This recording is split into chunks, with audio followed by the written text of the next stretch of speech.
Hello everybody, Nick Robinson here. Question that I get asked about on a fairly regular basis is relating to drinking and driving offenses, OWIs. Should you take the breath test or should you not take the breath test? Now, there are two types of tests that the police will try to administer to you. The first one is called the preliminary breath test. That is something that is done on the side of the road, little tube that they have you blow into. The second one is called the data master test, and this is in Michigan, and this is usually done at the police stations. When you are stopped on suspicion of drinking and driving, they'll pull you out of the car. They'll have you do your ABCs, they'll have you count, walk on the line, etc., and then they'll offer you the preliminary breath test.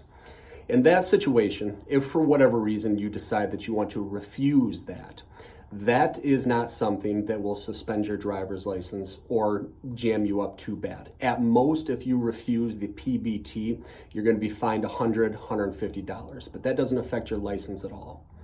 From there, if they see that they have enough evidence to arrest you based on the other things that they saw at the traffic stop, you're slurring your words, you smell like intoxicants, and this is interesting because you will never see a police report written say that somebody smells like alcohol, because alcohol actually does not give off any odor. It is the barley, it is the hops, etc., that is what gives off the smell on your breath that they will smell, and they'll put that in the report. So once they arrest you, once they take you to the police station, they will then have you submit to another breath test, and this is called the data master test. This is done at the police station, and this is a test that I would say absolutely you should take under most circumstances. So it's a hard, firm yes that you should take this.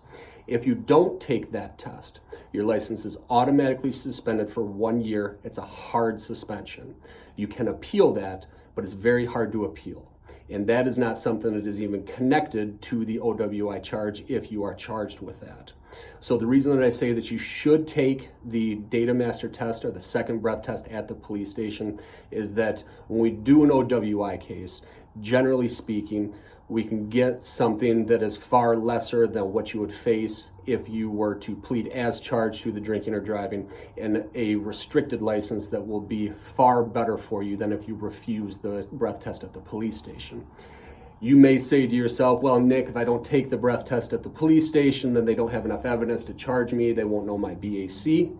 In that situation, if you refuse it, they're going to go to a judge, they're going to get a warrant for a blood draw, take you to a hospital, take your blood, and get your BAC that way.